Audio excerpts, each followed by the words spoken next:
السلام عليكم ورحمة الله وبركاته. الحمد لله نحمده ونستعينه ونستغفره ونعوذ بالله من شرور أنفسنا ومن سيئات أعمالنا. من يهده الله فلا مضل له ومن يضلله فلا هادي له. ونشهد أن لا إله إلا الله وحده لا شريك له. ونشهد أن محمدا عبده ورسوله. أما بعد فأعوذ بالله من الشيطان الرجيم.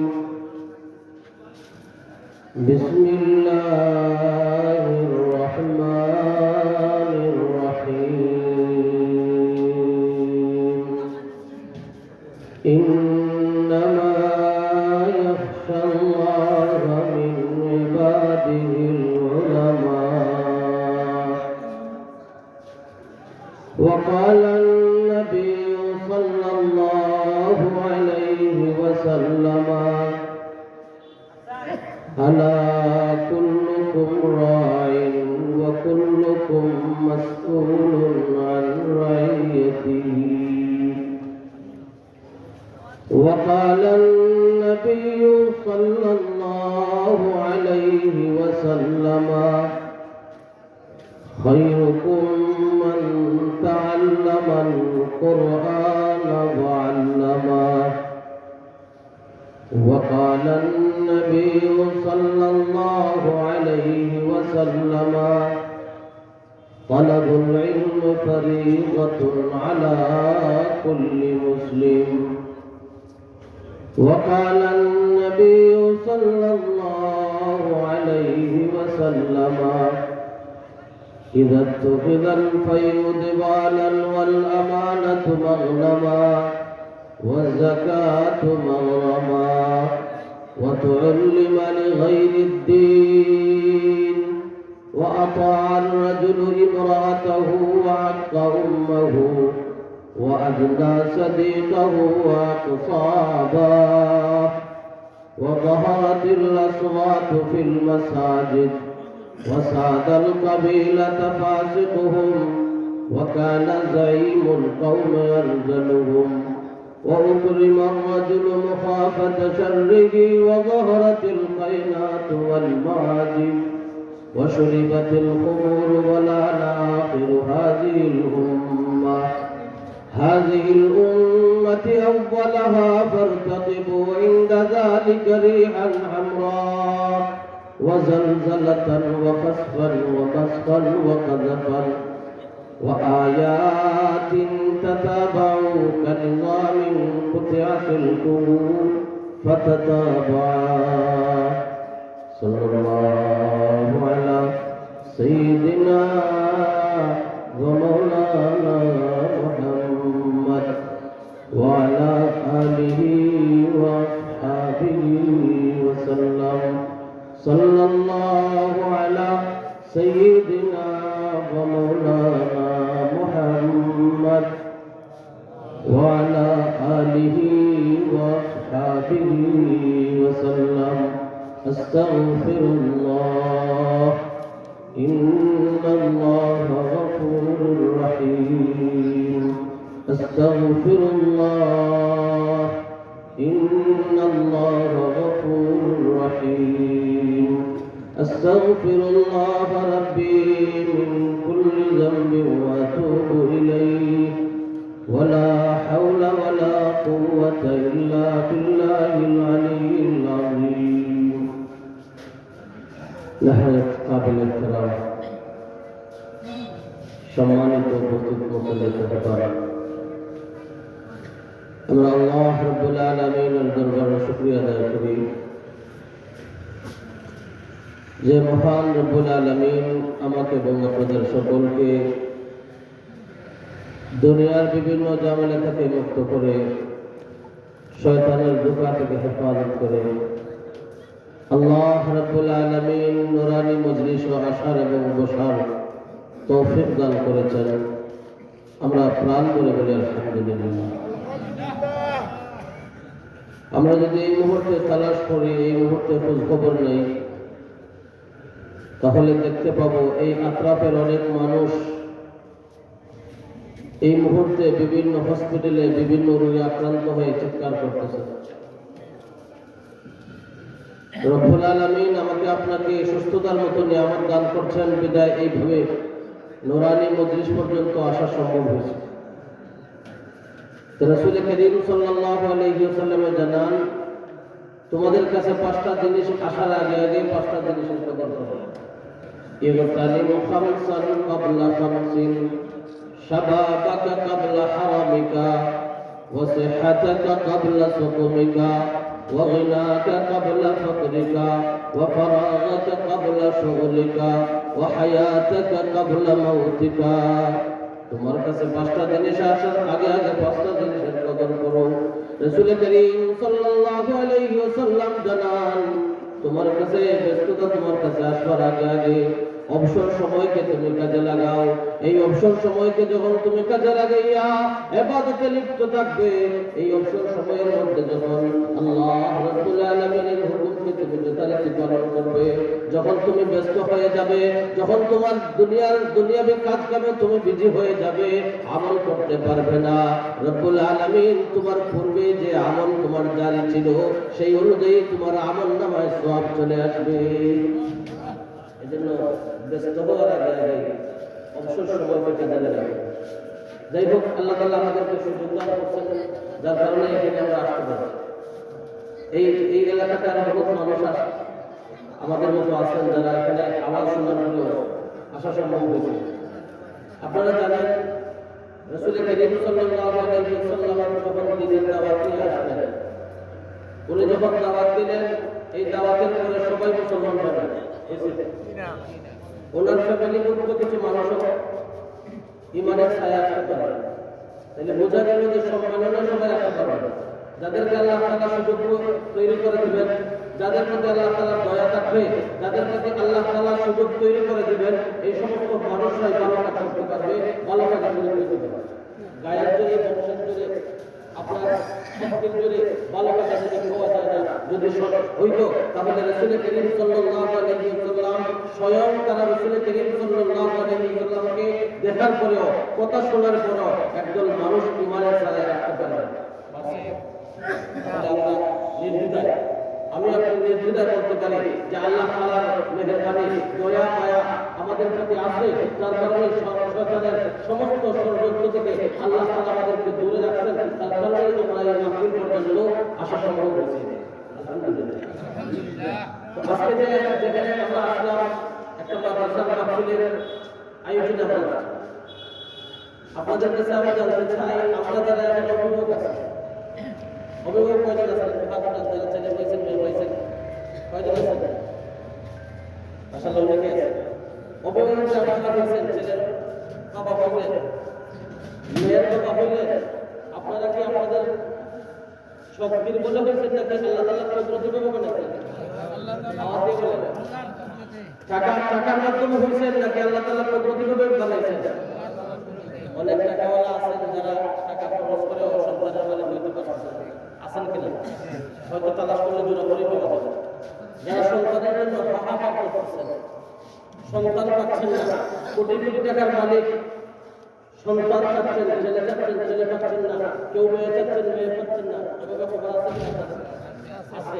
তো আল্লাহ তাআলা আমাকে আপনাকে সন্তানের যে বাবা বানাইলেন, মেয়ে সন্তানের বাবা বানাইলেন, ছেলে সন্তানের বাবা বানাইলেন, তার জন্য সিজদা করা জরুরি কিনা? শুকরিয়া আদায় করা জরুরি কিনা? আমাকে যদি আল্লাহ তাআলা সন্তান না দিতেন, তাহলে সন্তানের অবয়ব করতে পারতাম না। আমাকে যদি আল্লাহ তাআলা মেয়ে সন্তান না দিতেন, ছেলে সন্তানরা দিতেন, তাহলে ছেলে আমাকে বাপ রাখতো না, এইভাবে ছেলে সন্তান আমি পাইতাম না। আল্লাহ তাআলা আমাকে এইভাবে শক্তি দান করেছেন, আল্লাহ তাআলা আমাকে অভিভাবক বানাইছেন, তার জন্যই আমি অভিভাবক হতে পারি। ঠিক আছে? এখন অভিভাবক হওয়ার পরে অভিভাবকের কিছু কাজ আছে কিনা? আওয়াজ দিয়ে বলেন। আছে। সেই অভিভাবকদের কাজ আমি আপনি মুসলমান যারা তারা করতে হবে। অভিভাবকদের কাজ কি সেটাও রাসূল করিম সাল্লাল্লাহু আলাইহি ওয়াসাল্লামকে প্রেরণ করে আল্লাহ রাব্বুল আলামিন বলেন, নবী আমার আপনি আপনার উম্মতদেরকে জানাইয়ে দেন তাদের উপর এটা ফরজ। কি ফরজ? আল্লাহ বলেন এটা ফরীদাতুন আলা কুল্লি মুসলিম, প্রত্যেকটা মহিলা পুরুষ, প্রত্যেকটা মেয়ে পুরুষদের জন্য, ইমানদারদের জন্য ইলম অর্জন করা ফরজ। ইলম অর্জন করা ফরজ, অভিভাবকদের জন্য নয়। আওয়াজ বলেন সবার জন্য। অভিভাবকদের জন্য যেভাবে ফরজ, আপনার অভিভাবকত্বে যারা আসবে তাদের জন্য ফরজ। আমরা সবাই জানি নামাজ পড়া, সবাই জানি একটা নামাজ পড়া, কিন্তু নামাজের আগে যে ইলম অর্জন করা ফরজ এটা সবাই জানে। নামাজের আগে যদি কেউ ইলম অর্জন না করে, এই মানুষ সারা লাইফ নামাজ পড়বে, সহিষ্ণুভাবে পড়ার তরিকা যদি না জানে তাহলে পড়তে পারবে কিন্তু সঠিক পদ্ধতিতে আদায় করতে পারবে। এখন আপনাদের কাছে প্রশ্ন, অভিভাবক যারা আছেন, অভিভাবকরা আগে নামাজ শিখতে হবে নাকি তার ছেলে মেয়েকে আগে শিখতে হবে? অভিভাবকদেরকে শিক্ষা দিতে হবে। আজকে আমাদের এই সমাজে অধঃপতনের একটাই কারণ, অভিভাবকদের অজ্ঞতা। ভালো করে বুঝতে হবে, অভিভাবকদের অজ্ঞতার কারণে আজকে আমার ছেলে আমার মেয়ে পথভ্রষ্ট হচ্ছে। এর একটাই কারণ, অভিভাবক দিন সম্পর্কে অজ্ঞ, অভিভাবক নামাজ সম্পর্কে অজ্ঞ, অভিভাবক তার ছেলেকে কিভাবে খেলাবে, কিভাবে তাকে এইভাবে দিনের পথে নিয়ে আসবে সে জানে না। যার কারণে আজকে আমাদের এই ইয়াংস্টাররা মুসলমান ছেলে বিধর্মীদের কালচার গ্রহণ করার পিছনে একমাত্র দায়ী হলো আমি। যখন জন্ম হওয়ার পরে আপনি যখন লেবাস করবেন, তার জন্য কিনবেন, পোশাক কিনবেন, এই পোশাকটা প্রথম থেকেই তাকে বিধর্মীদের পোশাক পরাইলেন। সে যখন বাড়ি হইল তারপরেও তাকে আপনি প্যান্ট পরাইলেন। যখন সে উপযুক্ত হইল তারপরেও আপনি তাকে নামাজ শিক্ষা দিলেন না। কিছুদিন পরে সে আপনার কথা শুনতেছে না, আফসোস করতেছেন, ওলামায়ে কেরামের কাছে যাচ্ছেন, পীর ফকিরদের যাচ্ছেন, কাছে যাচ্ছেন, পানি গ্রহণ করছেন, পানি পড়া গ্রহণ করতেছেন। এই পানি পড়াই কাজ, যখন পানি পড়ার কাজ ছিল, যখন আপনাকে তার দায়িত্ব সঠিকভাবে আদায় করার কথা ছিল, তখন আপনি অমনোযোগী ছিলেন, তখন আপনি তার প্রতি যত্নবান ছিলেন না। যার কারণে উপযুক্ত হওয়ার পরে তাকে পদ্ধতি দিয়ে ভাবতে কাজ হবে না। সে দিন সম্পর্কে যখন জানতো, দিন সম্পর্কে যদি আপনি তাকে শিক্ষা দিতেন, তাহলে মা বাবার কথা সে শুনতো, জানতো, বুঝতো যে মার খেদমত করলে জান্নাত পাওয়া যাবে, বাবার খেদমত করলে জান্নাত পাওয়া যাবে। উপযুক্ত হইলে নামাজ যে পড়তে হয় সে জানতো। সে না জানার কারণে আজকে আপনার সাথে বেয়াদবিমূলক আচরণ করে। তার কারণে আমাকে আপনাকে সজাগ থাকতে হবে। কে বলছেন? রাসূল করিম সাল্লাল্লাহু আলাইহি ওয়াসাল্লাম বলেন, আলা কুল্লুকুম রাইন, আলা কুল্লুকুম রাইন ওয়া কুল্লুকুম মাসউলুন আন রাইয়াতিহি। অভিভাবকদেরকে জিজ্ঞাসা করা হবে, অভিভাবকরা জিজ্ঞাসিত হবে কিয়ামতের মাঠে, প্রশ্নের জবাব দিতে হবে। আপনাকে ছেলের বাবা বানাইছিলাম, আপনাকে মেয়ের বাবা বানাইছিলাম, আপনি সঠিকভাবে অভিভাবকত্ব আদায় করলেন কিনা?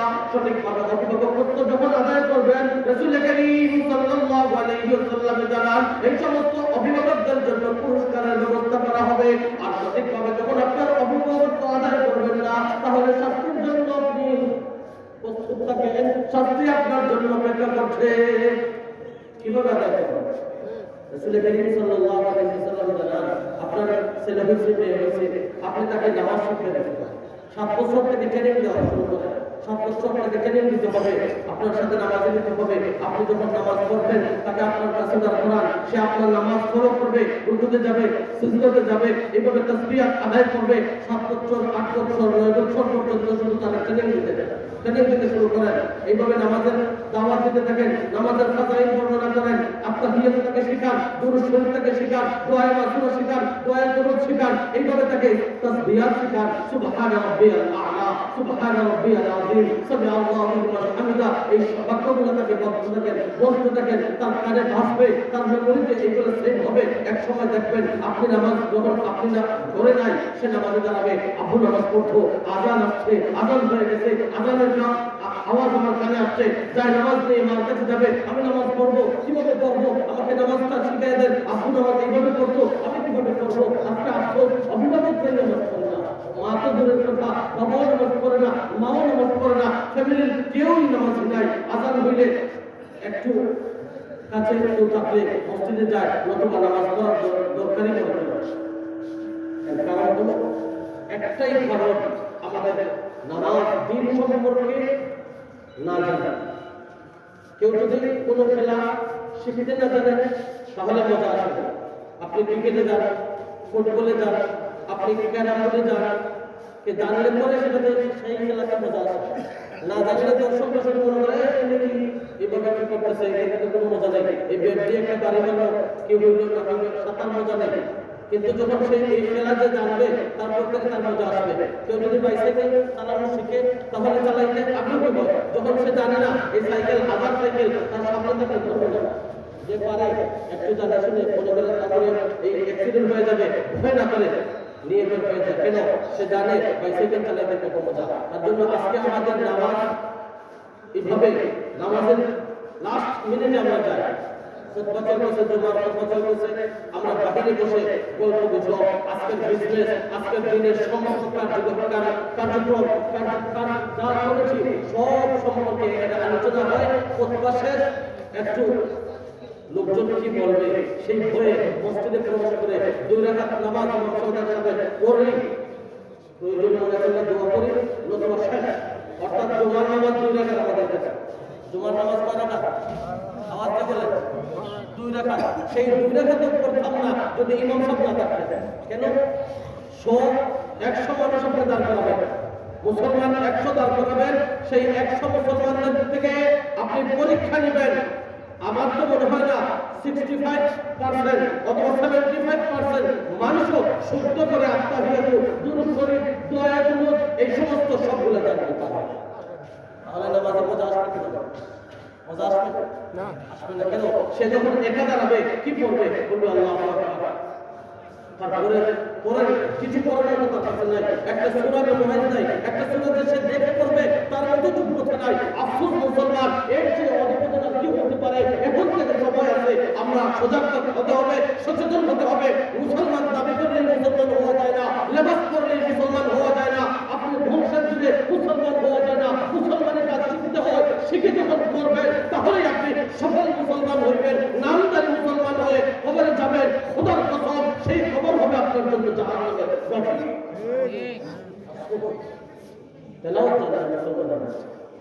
আপনি জিজ্ঞাসা করেন, এই যে ছোট ছোট মুসলমানদের বাচ্চা না হয় 10 থেকে 12টা গানের প্রথম 2-4 লাইন ছন্দ মুখস্থ করতে পারে, কিন্তু জিজ্ঞাসা করেন, জিজ্ঞাসা করেন, জিজ্ঞাসা করেন, বাবাও বলতে পারে না, ছেলেকে বলতে আমাদের পূর্বপুরুষরা, আমরা কিছুদিন আগে দেখছি যখন ফজরের আযান শেষ হইতো, নামাজ শেষ হওয়ার পরে এইদিকে বাড়ির উঠান দিয়ে হাঁটতে তেলাওয়াতের আওয়াজ প্রত্যেকটা ঘর থেকে মহিলাদের তেলাওয়াতের আওয়াজ আসতো। আজকে আমাদের ফজর হয়, ইয়াংস্টারদের ফজর হয় 12টা থেকে, এরপর থেকে শুরু হয় আমাদের ফজরের ওয়াক্ত।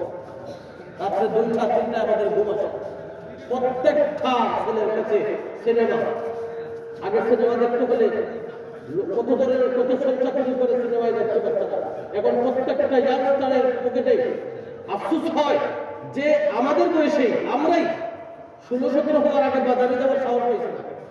বাড়ি থেকে মা বাবার ধমক কখন জানি আসে, কখন জানি আমার বাবা রাগ করে ফেলেন, এই ভয়ে বাজারে যাওয়ার সাহস হয়েছে না। আজকে 11 বছর থেকেও আরো ছোট বাচ্চারা সিলেট যায়, দেখা যায় মোবাইল একটা থেকে কাঠটা বড় হবে, সেই প্রতিযোগিতায় যেতে উঠেছে। আমরা সজাগ হইতে হবে।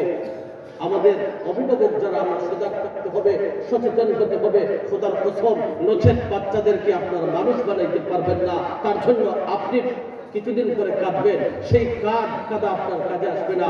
আজকে থেকেই নিয়ত করেন যে আমিও কোরআন শরীফ শেখার জন্য এইভাবে চেষ্টায় লেগে যাব, আমার ফ্যামিলিতে খাবার দিতে পারি। ঈদ আসবে, সব থেকে দামি শাড়ি গিফট করতে পারি। ঈদ আসলে, বিভিন্ন অনুষ্ঠান আসলে যা চাই সব দিতে পারি। অভিভাবক হয়ে সবগুলো সেটা আদায় করতে পারতেছি।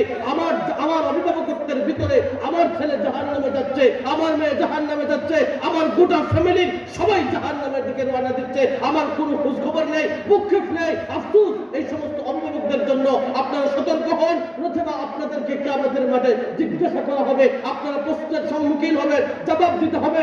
সঠিক জবাব না দিলে শাস্তির জন্য অপেক্ষা করবে। এজন্য মুহতারাম হাজিরিন, রাসূল করিম সাল্লাল্লাহু আলাইহি ওয়াসাল্লাম জানান, তালাবুল ইলমি ফরিদাতুন আলা কুল্লি মুসলিম। প্রত্যেকটা মুসলমান মেয়ে পুরুষের জন্য ইলম অর্জন করা ফরজ। নামাজ যেভাবে ফরজ, যাকাত যেভাবে ফরজ, হজ যেভাবে ফরজ, সমস্ত ফরজের মতো ফরজ হলো আপনার জন্য ইলম অর্জন করা। আপনি নামাজ কিভাবে পড়বেন শিখতে হবে, নামাজে কখন কোন রুকুতে কি তাসবিহ আদায় করবেন শিখতে হবে, যাকাত কিভাবে দিবেন শিখতে হবে, কুরবানি কখন ওয়াজিব হবে জানতে হবে, হজ কখন ফরজ হবে জানতে হবে। শুধু শুনে শুনে মুসলমান হলে হবে না। আপনাকে আপনার ইমাম আপনাকে সঠিক শিক্ষা দিচ্ছেন কিনা, ইমাম সাহেব নামাজ সঠিকভাবে আদায় করছেন কিনা আপনি জানতে হবে। মুক্তাদি হয়ে ইমাম সাহেবের ভুল ধরতে হবে। যখন ইমাম সাহেব নামাজের মধ্যে 2 রাকাত করে সালাম ফিরানোর কথা, 3 রাকাতের জন্য দাঁড়াইলেন, সাথে সাথে লুকমা দিতে হবে। মুক্তাদি বললেন না, ইমাম সাহেব ভুল করলে লুকমা দেওয়া যাবে না, হবে না। আপনার ঈমান মজবুত থাকতে হবে। ইমাম সাহেব যখন ভুল করবেন সাথে সাথে তাকবীর দিতে হবে, সাথে সাথে এইভাবে সাজদা দিতে দিচ্ছেন কিনা, আপনার নামাজ সঠিকভাবে হচ্ছে কিনা জানতে হবে। এইভাবে যখন আপনি আপনার অভিভাবক হয়ে ছেলেদেরকে যখন কোরআনের হাফেজ বানাবেন, এই মাদ্রাসায় যখন ঢালবেন, তাহলে এই বাচ্চা মানুষ যখন হবে, আপনাকে কিয়ামতের আপনি যখন মুমূর্ষু অবস্থায় এই বেডে চিৎকার করবেন, মুমূর্ষু অবস্থায় যখন আপনার সব শক্তি শেষ, টাকা পয়সার বাহাদুরি, দুনিয়ার যা আছে সবকিছু যখন শেষ, আপনি চলে যাবেন, জানেন যে আমি কিছু সময় পরে আমার ডাক আসবে, বিদায়ের ঘন্টা বেজে গেছে। এবং তেলাওয়াতের জন্য আপনি আশপাশের কাউকে পাচ্ছেন না, মাদ্রাসায় আসবেন, বারাটিয়া কয়েকজন নিয়ে যাবেন যে তেলাওয়াত চালানোর জন্য, তারা তেলাওয়াত করবে, আপনার কোনো ফায়দা হবে না, শুধু আপনি শুনতে পারবেন। এই শোনার সওয়াবটুকু হবে। তখন আপনার ছেলেকে আপনি হাফেজে কোরআন বানায় যাবেন। এই ছেলে যখন আপনার কাছে বসে সূরা তেলাওয়াত করবে, রাসূল করিম সাল্লাল্লাহু আলাইহি ওয়াসাল্লাম জানান, আল্লাহ রাব্বুল আলামিন এইভাবে রহমতের জোশ মারবে, আল্লাহ রাব্বুল আলামিন এই অভিভাবকদেরকে কবরের আযাব থেকে মুক্ত করে দিবেন। ঈমান নসিব হবে, আপনার কালিমা নসিব হবে। এই বাচ্চা কাছে বসবে আর পড়বে। খোদার কসম, আপনি যখন একটা সন্তান দ্বীনের লাইনে রেখে যাবেন, এই সন্তান কোনোদিন মানুষের সাথে খারাপ ব্যবহার করবে না, অন্যায় আচরণ করবে না। আর এর একটা অংশ আপনার সব খবরে যাবে, একটা অংশ আপনার আমল নামায় গিয়ে যোগ হবে। এই যে ভালো একটা সন্তান রেখে গেছেন, এই সন্তান তেলাওয়াত করতেছে, আপনার কবরের পাশে যাবে আর বলবে, রব্বির হামহুমা কামা রাব্বায়ানি সাগীরা, রব্বির হামহুমা কামা রাব্বায়ানি সাগীরা। যখন এই মাদ্রাসাতে ছেলে ডালবেন, এই মাদ্রাসাতে যখন মেয়ে ডালবেন, এই সমস্ত দিনই শিক্ষাগারে যখন আপনার অভিভাবকত্ব সঠিকভাবে আদায় করে বাচ্চাদেরকে মানুষ গড়ে রাখবেন, বাচ্চাদেরকে এমন ভাবে গড়ে দিবেন যে এই বাচ্চা যখন আযান শুনবে, নামাজের দিকে দৌড়ে আসবে, সে জানে নামাজ তার জন্য ফরজ। অভিভাবক তাকে শিক্ষা দিয়েছেন তোমার উপরে নামাজ ফরজ, যখন বালিগ হইলা এই নামাজ তোমাদের উপর ফরজ হয়ে গেছে। এই সমস্ত যুবকদের জন্য রাসূল করিম সাল্লাল্লাহু আলাইহি ওয়াসাল্লাম জানান, সাবাতু ইউযিল্লুহুমুল্লাহু ফি যিল্লিহি ইয়াওমা লা যিল্লা ইল্লা যিল্লুহু, আল ইমামুল আদিল ওয়া শাবুন নাশা ফি ইবাদাতিল্লাহ। কিয়ামতের মাঠে জোড়াপুরের যুবকদেরকে আরশের ছায়ার ব্যবস্থা দেওয়া হবে। ওই সমস্ত যুবকদের জন্য আরশের ছায়ার ব্যবস্থা থাকবে, যে সমস্ত যুবকরা জওয়ানি আসার সাথে সাথে আল্লাহ রাব্বুল আলামিন যে উদ্দেশ্যটাকে পূরণ করেছিলেন, উদ্দেশ্য অনুযায়ী আমল শুরু করে দিয়েছে, আল্লাহ রাব্বুল আলামিনকে হাজির নাজির জানিয়া তার পুরোটা লাইফকে আল্লাহ তাআলার হুকুমের অনুযায়ী চালাইছে, এই সমস্ত যুবকরা আরশের ছায়ার ব্যবস্থা পাবে। এই সমস্ত যুবকরা কিয়ামতের মাঠে বিনা হিসাবে বেহেশতে যাবে। ওই সমস্ত যুবকদের জন্য আল্লাহ রাব্বুল রব্বুল আলামিন সব কিছুকে আসান করে দিবেন, কবরের আযাব মুক্ত করে দিবেন, কবরের আযাব থেকে তাদেরকে রক্ষা করে দিবেন। রাসূল করিম সাল্লাল্লাহু আলাইহি ওয়াসাল্লামের ঘোষণা, ইন্না সূরাতা ফিল কুরআন 30 আয়াতান শাফাআত লিরাজুলিন হাত্তা গুফিরা লাহু ওয়া হিয়া তাবারাকাল্লাযী বিয়াদিহিল মুলক। সূরা মুলকের আদি যারা হবে, সূরা মুলক যারা পড়বে, এই সমস্ত পড়নেওয়ালা মহিলা পুরুষদেরকে জানান, নবী আমার আপনি তাদেরকে সুসংবাদ দেন, তাদেরকে বশারত দিয়ে দেন, তারা এই সূরার আদি হবে, তারা এই সূরা পড়বে, তারা মৃত্যু যখন তাদের হয়ে যাবে, দুনিয়ার এই জগৎ যখন শেষ হয়ে যাবে, অন্ধকার কবরে যাওয়ার পরে এই কবরের আযাব থেকে তাদেরকে মুক্ত করে দেওয়া হবে। তাদেরকে তাদেরকে দেওয়া হবে সূরা যারা পড়ছে, কোন সূরা? সূরা মুলক কোরআনের কারিমের কত নম্বর পারা? জি 29 নম্বর পারার প্রথম সূরা। এখন অভিভাবকদের কাছে প্রশ্ন, আপনারা যদি পড়তে না পারেন তাহলে কিভাবে পড়বেন? এখানে যারা বসে আছেন, আমাদের জন্য জরুরি হলো কোরআনে কারিমকে দেখে পড়ার মতো যোগ্যতা। সবাই হাফেজ হইতে পারবে না, সবাই লম্বা লম্বা সূরা মেমোরাইজ করতে পারবেন না, কিন্তু তার জন্য দেখে পড়ার মতো যোগ্যতা সবার হওয়া জরুরি। কোরআনে কারিম এমন একটা সহজ কিতাব, কোরআনে কারিম এমন একটা গ্রন্থ, সারা দুনিয়ার পৃথিবীর সমস্ত গ্রন্থ থেকে সহজ একটা গ্রন্থ হলো কোরআনে কারিম। আপনি যখন কোরআনে কারিমের 10 পেজ অথবা 20 পেজ, 20 পৃষ্ঠা অথবা 10 পৃষ্ঠা ভালো করে পড়বেন, কোরআনে কারিম আপনার জানা হয়ে যায়। এখানেই আছে কুম, এখানেই আছে হুম, এখানে আছে উলাইকা, এখানে আছে সিদ্দিকুন, এখানে আছে আল্লাযিনা, এখানেই সমস্ত ওয়ার্ড আছে। এই একটা ওয়ার্ড নতুন আসবে না। এই 10 পেজ অথবা 20 পেজ যখন আপনি ভালো করে পড়ে ফেলবেন, গোটা কোরআনে কারিম আপনি যে কোনো জায়গা থেকে পড়তে পারবেন। এর যে সহজ আর কিছু নেই। এজন্য অভিভাবকরা আমরা প্রথমেই পড়া শুরু করতে হবে। আপনি যখন পড়বেন না, আপনি যখন টেলিভিশন নিয়ে এভাবে টেলিভিশনের পিছনে আপনার লাইফ সেটেল করবেন আর বলবেন আমার ছেলেটা হাফেজ হইল, এই আশা আপনি করলে কাজ হবে না। যদি হয়ে যায় সেটা হলো ভিন্ন কথা, কিন্তু আপনি অভিভাবক সঠিক না হলে ছেলে কিভাবে সঠিক হবে? আপনার উপার্জন হালাল হতে হবে, তাহলেই আপনার ছেলে ভালো পথে আসতে হবে। রাসূল করিম সাল্লাল্লাহু আলাইহি ওয়াসাল্লাম জানান, আপনার উপার্জন যখন হালাল হবে, তারপরে ইবাদতটা আপনার জন্য যখন করবেন, সেই ইবাদত আপনার জন্য কল্যাণকর হবে। আপনি খাইলেন চুরির খাবার, আপনি সারা রাত্রে চুরি করলেন, দিনের বেলা 5 ওয়াক্ত নামাজ সবার সাথে লম্বা টাইমে নামাজ পড়লেন, তাহাজ্জুদের নামাজ পড়লেন, রাত্রে আপনার কাজ হলো মানুষের সম্পদ আত্মসাৎ করা, আপনার কাজ হলো চুরিতে লিপ্ত হওয়া, আপনার কাজ হলো ওজনে কম দেওয়া, আপনার কাজ হলো মিথ্যা কথা বলা, এই ইবাদত আপনার জন্য কবুল হবে না। হাজার নামাজ পড়েন, আপনার জন্য উপার্জন হালাল দোয়া চাই, উপার্জন হালাল দোয়ার পরে ইবাদত করতে হবে, তাহলে আপনার এই ইবাদত কবুল হবে। আজকে আমি হজ করলাম, কিন্তু হজের টাকা আমার বোনের সম্পদের আত্মসাতের টাকা, আমার ভাই সম্পদের আত্মসাতের টাকা, আপনি হাজার হাজার হজ করেন, এই হজ আল্লাহ তাআলার দরবারে কবুল হবে না। তার জন্য ইবাদত সহজ নয়, আপনি চাইলেই আদায় করবেন হবে না, ক্রাইটেরিয়া মেনটেন করতে হবে। আল্লাহ তাআলা যেভাবে বলছেন সেভাবে ফুলফিল করে আদায় করতে হবে, তাহলেই হজ থেকে ফায়দা আসবে, তাহলেই উমরা থেকে ফায়দা আসবে, তাহলেই নামাজ থেকে ফায়দা আসবে। চুরি করে, ডাকাতি করে, অন্যায় কাজ করে হাজার নামাজ করেন, সেই নামাজ থেকে ফায়দা আসবে না। সবকিছু করতে হবে। রাসূল করিম সাল্লাল্লাহু আলাইহি ওয়াসাল্লাম জানান, নামাজ মানুষকে গর্হিত কাজ থেকে বিরত রাখে। তাহলে আপনাকে যারা আপনারা শুরু করলেন, বুঝতে হবে নামাজে আপনার ত্রুটি আছে, বুঝতে হবে ইবাদতে ত্রুটি আছে, যার কারণে আপনাকে নামাজ চুরি থেকে দূরে রাখতে পারে না, ডাকাতি থেকে দূরে রাখতে পারে না, অন্যায় কাজ থেকে দূরে রাখতে পারে না। এজন্য মুহতারাম হাজিরিন কিরাম, আমি ওইদিকে যাচ্ছিলাম না, বলতে চাইছিলাম যে আল্লাহ তাআলা আমাকে আপনাকে ছেলের বাবা বানাইলেন, মেয়ের বাবা বানাইলেন, অভিভাবক বানাইলেন। আমরা ইংলিশ মিডিয়ামে পড়াইলেও অসুবিধা নেই। আপনার ছেলেকে আপনি ব্যারিস্টার বানান, ডিসি বানান, ইঞ্জিনিয়ার বানান, যত কিছু বানান, অসুবিধা নেই, কিন্তু তাকে এই পরিমাণ দ্বীন শিক্ষা দিয়ে দেন, যেই পরিমাণ দ্বীন শিখলে পরে সে নাস্তিক হওয়া থেকে দূরে থাকবে, যেই পরিমাণ দ্বীন শিখলে পরে নামাজ সহি শুদ্ধ করে পড়তে পারে, যেই পরিমাণ দ্বীন শিখলে পরে অন্যায়কে অন্যায় বুঝতে পারে, যেই পরিমাণ দ্বীন শিখলে পরে মানুষের সাথে অন্যায় অনাচার থেকে দূরে থাকে, এই পরিমাণ এই অর্জন করাইয়া আপনার বাচ্চাকে ডাক্তার বানান। দেখবেন আজান শুনলেই রোগী দেখে বন্ধ করে দিবে, ইঞ্জিনিয়ার বানান, আজানের আওয়াজ শুনলেই সমস্ত কাজ বন্ধ করে দিবে। এই সমস্ত ছেলে মেয়ে যখন রাখবেন, রেখে যাবেন, খোদার কসম কোন অভিভাবকদের সাথে ছেলে মেয়েরা অন্যায় আচরণ করবে না। আজকে একটাই প্রত্যেকটা অভিভাবকের একটাই কথা যে আমার ছেলে আমার কথা শুনতেছে না, আমার মেয়ে আমার কথা শুনতেছে না। এর চেয়ে কঠিন দোকান কি হতে পারে? যে ছেলের জন্য, যে মেয়ের জন্য আপনি মাথার গাম পায়ে ফেলে এত কিছু করলেন, একটাই উদ্দেশ্য যে আমার ছেলেটা আমার কথা মতো চলবে, আমার মেয়েটা আমার কথা মতো চলবে। আজকে চলতেছে না, এর একটাই কারণ, সে দ্বীন সম্পর্কে জানে না, সে মা বাবার খেদমত করলে ফায়দা কি জানে না, সে এইভাবে মা বাবার খেদমত করা তার জন্য ফরজ সেটা জানে না।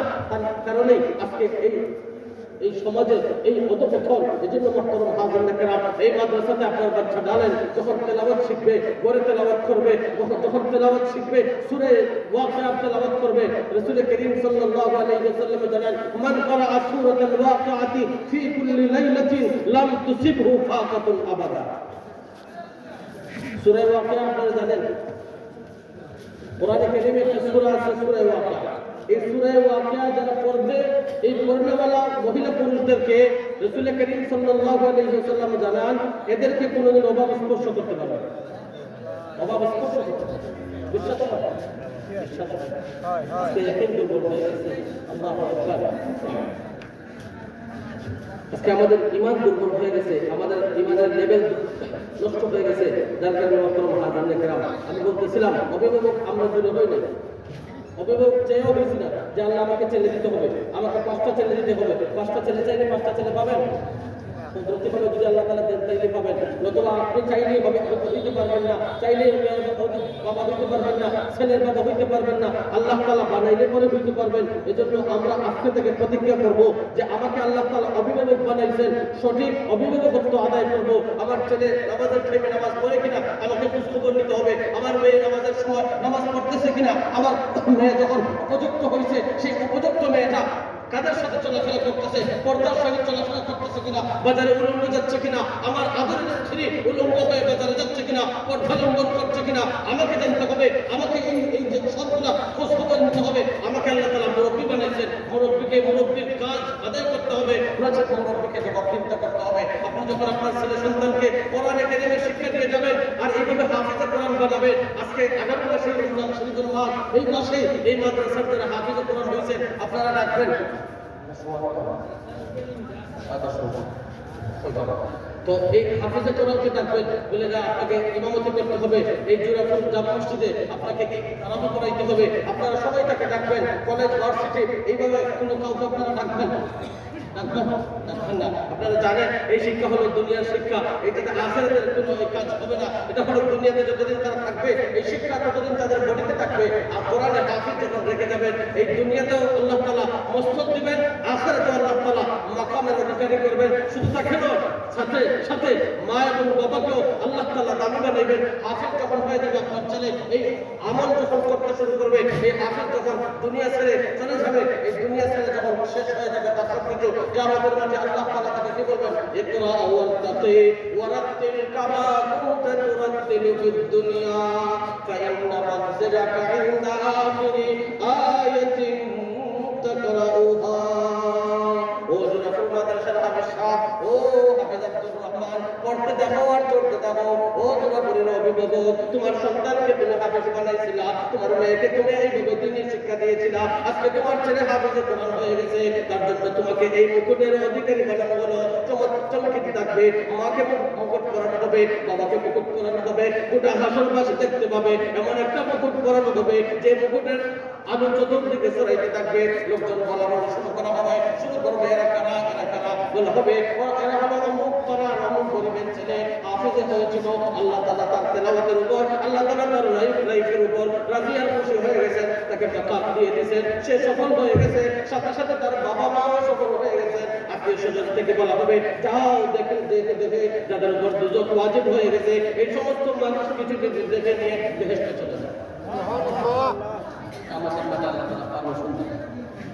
আর দুনিয়াতে আপনারা মসজিদ দেখছেন, এই মসজিদগুলা ইমাম যারা হন, এই জোরাফুল মাদ্রাসা থেকে যারা ফারিগ হয়েছেন, বিভিন্ন মাদ্রাসা থেকে যারা আলিম হয়েছেন, হাফিজ হয়েছেন, জুম্মার খুতবা তারাই দিচ্ছে। আজকে মসজিদগুলা উলামায়ে কেরামের দখলে। রাসূল করিম সাল্লাল্লাহু আলাইহি ওয়াসাল্লাম বলেছিলেন, খায়রুকুম মান তাআল্লামাল কুরআনা ওয়া আল্লামা, তোমাদের মধ্য থেকে তারাই দামি যারা কোরআনে কারীম পড়ে এবং পড়ায়। দুনিয়াতে আল্লাহ তাআলা দামি বানাইছেন, আখিরাতে আল্লাহ তাআলা দামি বানাবেন। দুনিয়াতে যখন জুম্মার খুতবা হয় কারা দেন?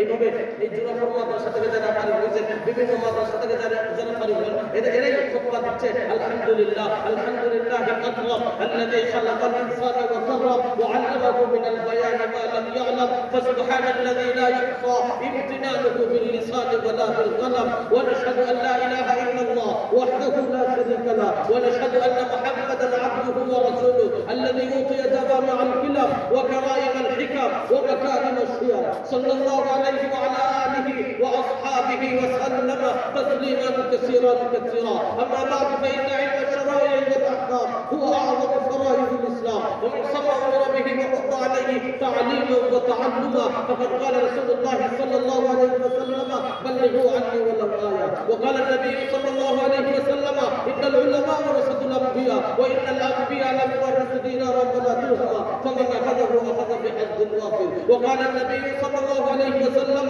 إذا اتخذ الفيء ديوانا والأمانة مغنما والزكاة مغرما وتعلم لغير الدين وأطاع رجل امرأته وعصى أمه وأدنى صديقه وأقصى أباه وظهرت الأصوات في المساجد وصار القبيلة فاسقهم وكان زعيم القوم أرسلهم وأكرم الرجل مخافة شره وظهرت القينات والمعازف وشربت الخمور والعناذر هذه الأمة أولها فارتقبوا عند ذلك ريحا حمراء وسلسلة وخسفا وبطرا وقرصا وآيات تتابعوا كنظام قطعة النور فتتابعا وقال النبي صلى الله عليه وسلم إذا فعلت أمتي 15 حسنة حل بها البلاء وعذب هذه الكفار ولم يكن تعلما لغير الدين قال وبر صديقه وجفافا قال وشرب الخمر ولبس الحرير এই সমস্ত ছাত্ররাই খুতবা দিতে হবে দুনিয়ার সমস্ত টাকা পয়সা যত ধরনের যত ডিগ্রিওয়ালা মানুষ আছে সবাই নিচে বসে শুনতে হবে দাবি বানাইলেন কে? কে বানাইলেন? বানানোর ঘোষণা কে দিয়েছিলেন? আল্লাহ। খায়রুকুম মান তাআল্লামাল কুরআন ওয়া আল্লামা তোমাদের মধ্য থেকে তারাই যাবে যারা কোরআনে কারীম পড়বে এবং পড়াবে। জোড়াপুর মাদ্রাসায় যারা পড়তেছে এবং পড়াইতেছে দুনিয়ার সবচেয়ে দামি হইল এই সমস্ত শিক্ষকরা। অতএব শিক্ষকদেরকে কদর করতে হবে। অভিভাবকরা শিক্ষকদেরকে যখন কদর করবেন, অভিভাবকরা যখন উলামায়ে কেরামকে কদর করবেন, আপনার সন্তান উলামা হবে, আপনার সন্তান হাফেজ হবে, আপনার সন্তান কোনোদিন আপনার বাধ্য হবে না। এজন্য মুহতারাম হাজিরিনে কেরাম, জোড়াপুর মাদ্রাসাকে আপনারা মহব্বত করতে হবে। এই মাদ্রাসার সাথে আপনি সম্পর্ক করবেন আপনার ফায়দার জন্য। এই মাদ্রাসাকে আপনি আপনার নিজের মনে করবেন আপনার ফায়দার জন্য। এই প্রতিষ্ঠান যতদিন থাকবে এলাকাতে শান্তি থাকবে। এই প্রতিষ্ঠানে যারা পড়ালেখা করবেন কেউ চুরি বাটপারি শিখবে না। এই প্রতিষ্ঠানে যারা পড়ালেখা করবে মার খেদমত শিখবে, বাবার খেদমত শিখবে, তেলাওয়াত শিখবে, রাহাজানি কমে যাবে। এজন্য মুহতারাম হাজিরিনে কেরাম, এই সমস্ত মাদ্রাসার সাথে আমরা সম্পর্ক করব ছেলে দিয়ে মেয়ে দিয়ে যারা যেভাবে পারি এইভাবে সহযোগিতা করব। আল্লাহ তাআলা আমাদের প্রত্যেককে তৌফিক দান করুন। শেষ বয়ান শেষ করে দিচ্ছি। আমি আরো দুই একটা কথা বলে শেষ করব। আচ্ছা দেখো, তো এর আগে হাদিস বলছিলাম যে 5টা জিনিস আসার আগে 5টা জিনিসের কদর করবেন। আপনারা আমাকে বললেন যে 5টা জিনিস না আসলে কিভাবে কদর করবেন? ফাইনালে কদর করবেন। আসতে জানা জানা রাসূল করিম সাল্লাল্লাহু আলাইহি ওয়াসাল্লাম কি জানান? ইগতানিম খামসান ক্বাবলা খামসিন শাবাবাকা ক্বাবলা হারামিকা ওয়া সিহহাতাকা ক্বাবলা সুকুমিকা ওয়া গিনাকা ক্বাবলা ফাকরিকা ওয়া ফারাগাকা ক্বাবলা শুগলিকা ওয়া হায়াতাকা ক্বাবলা মাউতিকা। মওতাই মনে আছে না? এটা না সুরাপুর জানা কাছে নিয়ে শেষ আর আমার কথা এখানে এই বলি করোনা থেকে বাঁচলে কত ধরনের কত কিছু আছে বাচ্চা নেবে যারা যাইবার যেমন আছে শেষ মিশনের ভিতরে আমার কথা বলতে মিশনের ভিতরে আল্লাহ তাআলা কুদরত যাইতে পারলেন না। এই জন্য রাসূল করিম সাল্লাল্লাহু আলাইহি ওয়াসাল্লাম জানায় মওত আওয়ার আগে আগে তুমি সময় দেখো না। মওত চাই কত ভালো আছে না নাই? আইবো জানা নাই? ইয়াংস্টার বলতে তো মওতাই করে শুনছেন। আওয়াজে বকা ইয়াংস্টাররা আছেন, যুবকরা আছেন, যুবকরা আছেন তো কোনদিন আর বৃদ্ধ হইতে না। হইব না। অন্য যারা আছেন বৃদ্ধ হয়ে গেছে, এরা তো বৃদ্ধ হয়ে এই দুনিয়াতে আইছে। এই আওয়াজে বকা যুবকই আইছে না। এই যুবক এই যে শক্তি কই গেল? শক্তি তো শেষ। এখন না শুনলে কথা শুনে না। হাত তুলে দেওয়ার মতো আর আগের মতো পাওয়ার নাই। দুইজনে তুলে তুলে তো রাসূল করিম সাল্লাল্লাহু আলাইহি ওয়াসাল্লাম জানায় তোমার এখন সুস্থ শরীর যখন আছে, অসুস্থ হইবার আগে আগে তুমি সুস্থতার সামনে যাও। যুবকদের কাছে আমার একটাই বিনীত অনুরোধ, আপনাদের হাতে ধরে পায়ে ধরে, আল হায়াউ শুবাতুম মিনাল ঈমান, আল হায়াউ শুবাতুম মিনাল ঈমান। লজ্জা ইমানের কি? কি বলে? অঙ্গ। অঙ্গ বলতে কি বুঝেন? অংশ বলতে কি বুঝেন? শরীরের একটা অংশ হলো হাত। আপনার হাত যখন কেটে দিবেন, তাহলে শরীর থেকে একটা পার্ট আপনার অচল হয়ে গেল। তো লজ্জা হলো ইমানের অঙ্গ, অংশ। আল হায়া শুবাতুম মিনাল ঈমান। আজকে আমরা মুসলমান জাতি, শুধুমাত্র দাবিতেই মুসলমান। ইয়াংস্টার যারা আছেন, যুবক যারা আছেন, তাদের দিকে তাকাইলে বোঝা যায় না যে এরা মুসলমানদের ছেলে। আমাদের কি লেবাস, যে লেবাসগুলো সুন্নতি লেবাস, এটাতে কি মডার্নাইজ কম হওয়া যায়? এটা থেকে মডার্নাইজ কম আছে? আপনি তালাশ করলে দেখেন, লেবাস যদি থাকে তাহলে সবচেয়ে সুন্দর লেবাস কোরআন সুন্নাহর লেবাস যেটা, এটাই হলো সবচেয়ে সুন্দর লেবাস। আফসোস হয় আজকে মুসলমানদের বাচ্চা হাঁটুর উপরে পেটে। সতর দেখে রেখে কি? সতর দেখে রেখে কি? আমাকে বলেন, মুখস্থ করতে হবে, বলতে হবে। সতর দেখে রেখে কি? খরচ। কত সময়? সব সময় নাকি শহরে গেলে অসুবিধা নেই? শহরে গেলে সমস্যা নেই তো? তাহলে এই যুবক, আমি জানি না যুবকরা কিভাবে করে। যুবক আমার ইয়াংস্টার যারা মুসলমানদের যুবক এখন বর্তমানে মডার্ন হইতে হইতে উলঙ্গ মডার্ন হওয়া শুরু করেছে। অস্তিত্বহীন হয়ে যাচ্ছে মুসলমানদের, অস্তিত্বহীন হয়ে যাচ্ছে ইয়াংস্টাররা। এজন্য আপনাদের হাতে ধরি, পায়ে ধরি, আল্লাহর রাস্তায় আপনারা এমন মডার্ন হবেন না যে মডার্ন হওয়ার কারণে মুসলমানদেরকে কলঙ্কিত করা হবে। যে মডার্ন হইলে পরে আমাদের অস্তিত্বহীন হয়ে যায়, এমন মডার্ন হইবেন না যে মডার্ন হইলে মানুষ মনে করে যে আপনি এইভাবে ফকিরের ছেলে, তার কারণে হাঁটুর উপরের প্যান্ট করে ঘুরতেছেন, রাস্তাঘাটে ঘুরতেছেন। আপনি ফকিরের ছেলে নয়, আপনি একটা ভদ্র ফ্যামিলির ছেলে। কেন আপনি উলঙ্গ হাঁটবেন? কেন আপনি হাঁটুর উপরের প্যান্ট করবেন? আপনার জন্য হারাম। আপনি মুসলমান, আপনি হাঁটুর উপরের প্যান্ট করে হাঁটে ঘাটে মানুষ চক্কর করতে পারেন। এজন্য আপনি বাবা হয়ে ছেলেকে মোটর সাইকেল দিতে পারবেন 2 লাখ 3 লাখ টাকা দিয়ে। তাকে কি আপনি একটা কন্ডিশন দিতে পারেন না যে তুমি আমার ছেলে, আমি মুসলমান, তুমি আমার ছেলে হয়ে কোনোদিন রাস্তাঘাটে এই সমস্ত বিধর্মীদের পোশাক পরে উলঙ্গ হয়ে হাঁটতে পারবে না। নতুবা চাও তোমাকে ত্যায্যপুত্র করে দেবে। কেন সে আমার মোটরবাইক চালাবে, আমার রুজি থেকে খাবে, আমার সব কিছু সে গ্রহণ করবে, আমার কথা কাছে করবে না। ঈদ আসলে আমার কাছে আসা টাকা নিতে, ঈদ আসলে আমি পুরো ফ্যামিলিকে খুশি করার জন্য মাথার গাম পায়ে ফেলে সব কিছু দিয়ে দিলাম। কিন্তু আমি কেন অভিভাবক হয়ে শক্ত হাত ভূমিকা, শক্ত ভূমিকা কেন নিতে পারবো না যে আমি মুসলমান, তুমি মুসলমানের বাচ্চা, তুমি হাঁটুর উপরে প্যান্ট করে হাঁটে ঘাটে যারা চলতে পারো না। এজন্য বর্তমান হাজিরা ইয়াংস্টাররা যারা আছেন, আমরা সজাগ থাকবো, সতর্ক থাকবো, যাতে আমাদের ব্রেন ওয়াশ না করে বিধর্মীদের কালচার আমাদেরকে গ্রহণ করতে তারা এইভাবে না পারে। তার জন্য আমাদেরকে এই অর্জন করতে হবে। কতটুকু ফরজ, সতর্ক, কতটুকু দেখে রাখা ফরজ জানতে হবে। আমার জন্য জায়েজ কি আর না জায়েজ কি আমি জানতে হবে। আল্লাহ তাআলা আমাদের প্রত্যেকটা কাজ জেনে শুনে আমল করার তৌফিক দান করুন। ওয়া আখিরু দাওয়ানা আলহামদুলিল্লাহি রাব্বিল আলামিন।